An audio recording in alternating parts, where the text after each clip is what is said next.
Hello YouTube, Jumpy23 here. Today we're starting with Light Your Fire. This is a story map in the intro to enemies with super effects, specifically the fire super effect, which is a surprise, I know, but that will require them taking a turn, which isn't going to happen. Off screen, I did the Beacon Beach secret zone and got the Whoops Gotta Go spark power, which is essential for one-turning this. Screech also grants additional crit chance, which I appreciate because I'll need Mario to land 1 crit out of 2 to get a kill. We'll be swapping out Mario's jump shot here for his other special move, the Stomp, which gives him a huge team jump range as long as there's an enemy en route. It also acts as another dash, basically, which is appreciated here as well for the damage. Luigi and Rabbid Mario are keeping their movement skills, although in hindsight, Rabbid Mario didn't need his for this clear. Well, there's nothing else that he extremely needed either, so it's fine. I am going to need to optimize my actions super well in this clear though. This is one of the clears I'm proudest of in all of Beacon Beach, so I hope you like it.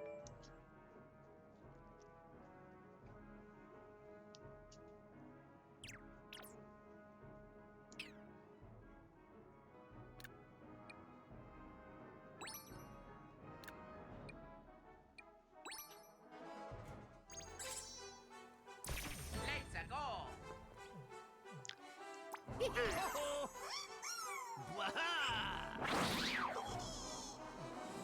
I start off with a turbocharge, basically as always, and then Mario is going to stomp the Wildcat en route to this elevated platform. Even non-giant Wildcats have a ton of HP, and even after a turbocharge, I'll need to pump a ton of damage into this guy.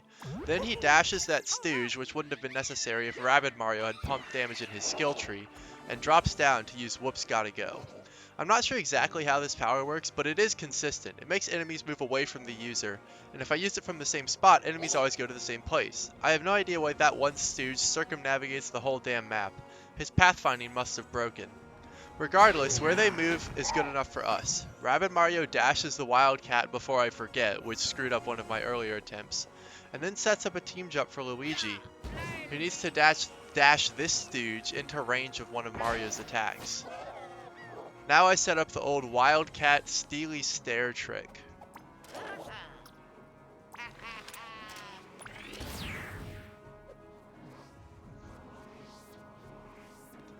The Whoops Gotta Go power put all 4 of these enemies in range of Rabbid Mario, but it was hard to find. I cut out literally an entire minute of finagling his attack range here, but finally I get it. And the Wildcat dies, and it's time for cleanup. Luigi needs to leg it all the way across the map with Mario's help, so that he has max damage, which he needs to one-shot a stooge.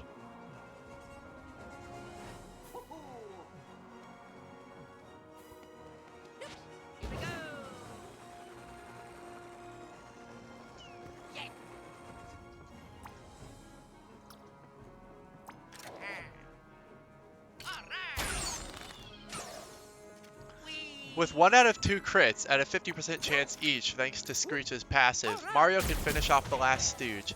It's fortunate that that stooge parked in front of this drop zone because otherwise the fence on the platform would have blocked Mario's line of sight.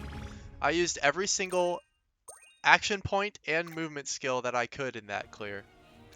Time for the last story mission of Beacon Beach, a light in the Darkmess, with appropriate climactic music. The music in this game is so good, by the way. But unlike the last one, this is a trivial one turn, which is achievable for players of any skill level.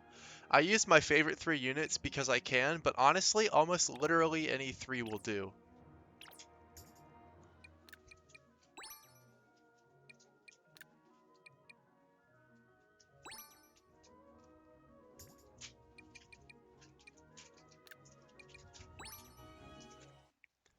So I have to make my way around this volcano of Darkmess in the center of the map, breaking all of the Darkmess eyes.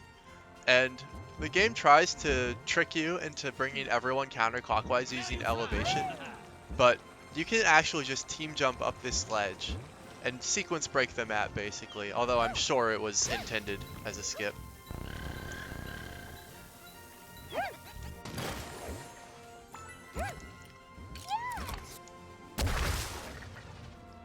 Peach already took out 7 of the 11 eyes on her own, and I still have 2 units who haven't done anything yet.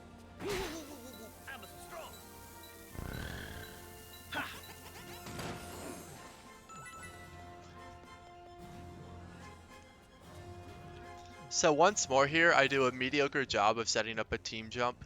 The game tries to draw ally ranges in yellow when it thinks you would care, like when it thinks you're trying to set up a team jump.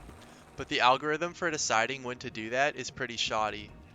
Now this totally isn't me blaming the game for my own lack of skill. It is absolutely the game's fault. Keep that in mind.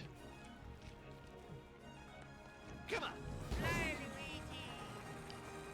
Regardless, I finally get Luigi over to the last Bob-omb, and he breaks the last two Darkmess eyes to easily clear this map in one turn.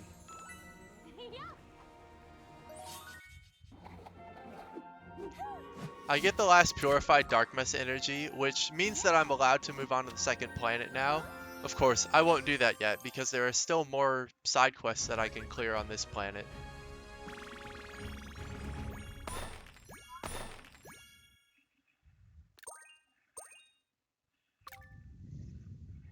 The first of these is a planet coin mission, Atoll of Darkmess.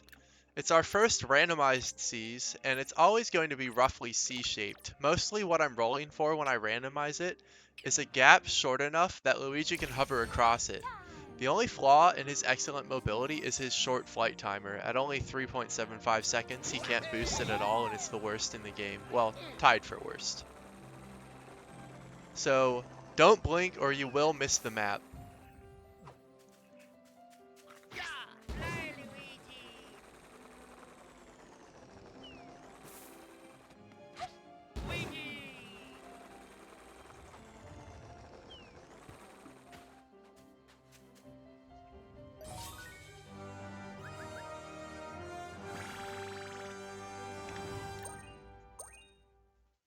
The last map I have for you today is the Pugilist and the Princess. There are a lot of planet coin maps which limit you to 2 specific units, and this is the first of those. This map always has a Wildcat, a few Stooges, and a few Goombas, but I have to randomize a bit to make them spawn in a way that I can kill. It's time to start showing off our super effect stars. Aquanox applies a water super effect to my attacks, since Wildcats are weak to water, which makes my attacks do a lot of extra damage. Toxiquake is the first Quake-type Spark, which are, in my opinion, some of the best ones. They have area of effect damage in a pretty big area, which is good for killing lots of enemies.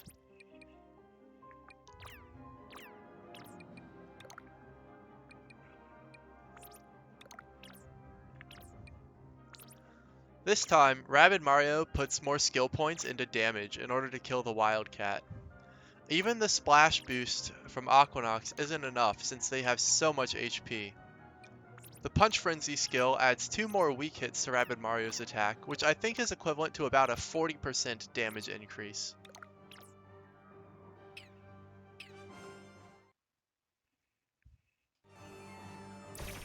Oh, too easy.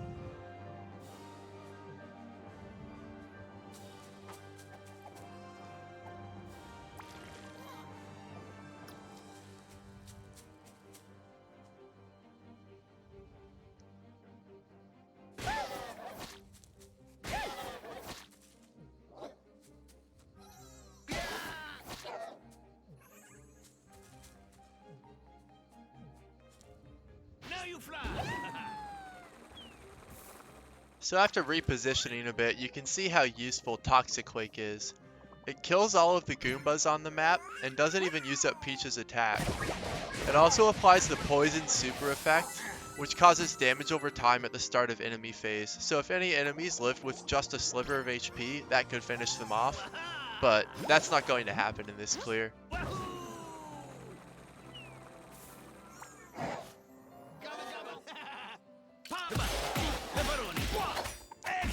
If Splash knocks an enemy out of bounds, they take a little extra damage, which is also needed in order to finish off this Wildcat. And you can see that the splash effect lasts even through the rest of the turn, so that Peach also gets to benefit from that. And that's today's maps. See you tomorrow with the last of Beacon Beach. Thanks for watching.